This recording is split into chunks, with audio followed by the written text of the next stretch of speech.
Bonsoir et bienvenue dans cet itinéraire Bretagne consacré à la vallée du Léguerre. Aujourd'hui au programme des histoires d'arbres et d'hommes. Nous irons à la rencontre de l'un des derniers sabotiers de France. Mais d'abord, ici, il y a comme un air d'Asie. Un passionné a constitué une véritable bambouseraie.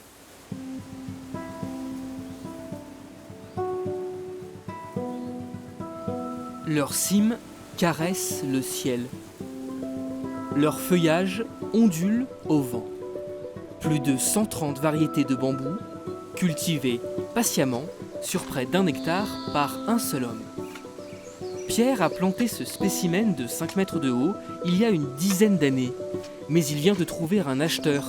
Pour ce passionné, devoir s'en séparer, c'est un peu un crève-cœur. Je les connais tous, à peu près, leur caractère.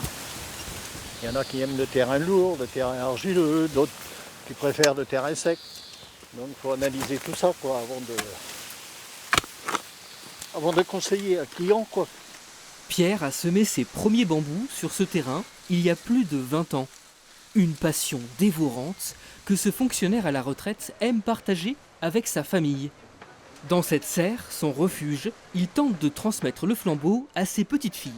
Tu vois, c'est des miscanthus qu'on voit qui est vert en cours d'année. Ouais. Maintenant, ils ont été taillés. Il y a trop d'espèces, trop de... Il a beau m'expliquer, je comprends pas. La collection de son grand-père prend racine dans l'enfance. C'est quand le général de Gaulle est venu à Réunion. La date exacte, je ne sais plus. J'ai cherché le premier bambou chez une dame. Quand j'étais gamin, j'étais attiré par cette matière. Là. Je trouvais ça, je sais pas, parce que vous pouvez faire des cannes à pêche peut-être, je ne sais pas. Ou des cabanes. Chaque samedi, la bambouseraie ouvre ses portes au public, entre dépaysement et contemplation, à la découverte des espèces les plus rares, comme ce bambou originaire de Chine qui atteint 8 mètres de haut avec ses tiges bleutées. C'était d'un bleu très clair, ça tient 6 mois à peu près, quoi. Et puis après ça fonce aux couleurs bronze. C'est enveloppé comme ça, puis après elle tombe et puis elle lâche la couleur, alors là c'était fabuleux. Ouais, non je l'ai pas, un petit. Difficile pour cette habitante de Tréguier de ne pas se laisser tenter. Ça s'entrechoque et ça fait, c'est zen. Voilà, c'est vraiment superbe et on va en ramener avec nous. Vous avez du terrain un peu humide alors, non? Oui. Ouais, là il doit pousser. Hein. Rien de tel que ces conseils pour dompter une plante qui peut être envahissante. Ou sinon, gare au coup de bambou. J'ai réussi à faire lever des bambous, mais bon, ils sont tous morts au bout de quelques semaines, voilà, parce que c'est très compliqué. Ces bambous du monde entier se sentent ici comme chez eux, en plein cœur du Trégor. Dans une vallée, à la végétation luxuriante.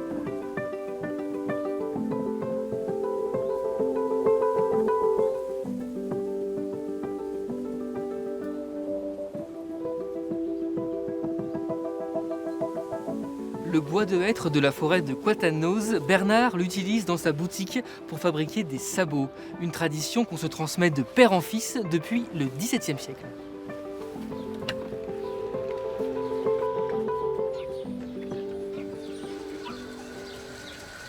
À 74 ans, Bernard n'est pas décidé à rendre son tablier. Il produit 600 paires de sabots par an, mais c'est 4 fois moins qu'à la grande époque.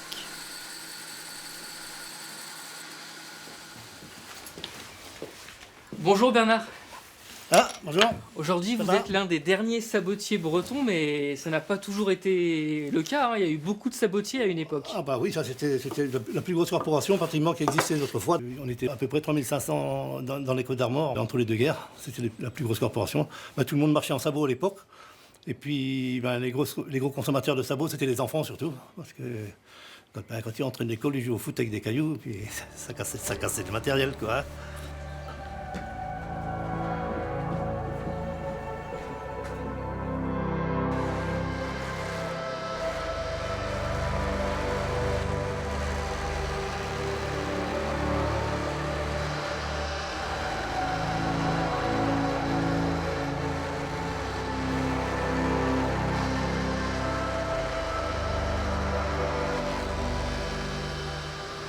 Bernard, quelles sont les différentes étapes de fabrication ? Eh ben, il y a le façonnage d'abord, faire la forme extérieure. Les premières machines sont sorties en 1841 et c'était des châssis en bois. Mais le principe, si vous voulez, de la machine, le principe de fabrication et d'utilisation, c'est resté exactement les mêmes depuis. Ça n'a pas bougé, quoi.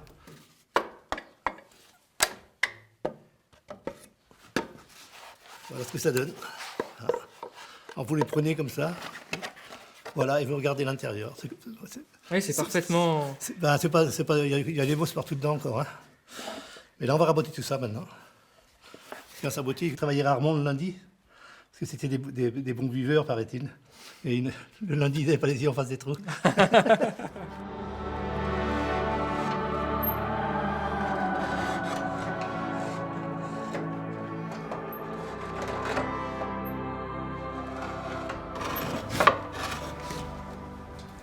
Pendant que Bernard termine les finitions de ses sabots, je vous propose de découvrir le portrait d'un autre artisan du bois dans la vallée du Léguerre. C'est notre séquence archive. Elle nous amène en 1970. Le Léguerre à Lannion. L'eau coule comme le temps et nous rappelle, si nous le voulons, la présence du passé, la fugacité du présent. À 2 pas de là, un artisan et son jeune apprenti travaillent. Avec le rabot et la varlope, voisinent chez lui les engins électriques, scies dégauchisseuses, raboteuses, mortaiseuses, qui font le bruit du progrès et concilient l'artisan avec la durée moderne. Savez-vous que lorsqu'on travaille avec ce soin, on met 200 heures pour fabriquer une seule bibliothèque? Oui, 200 heures, un mois. C'est la fin de cet itinéraire Bretagne consacré aux hommes et aux arbres de la vallée du Léguerre. Ici, en forêt de Coatannoz, sachez que certains conifères ont été mesurés à plus de 40 mètres de haut. Bonne soirée!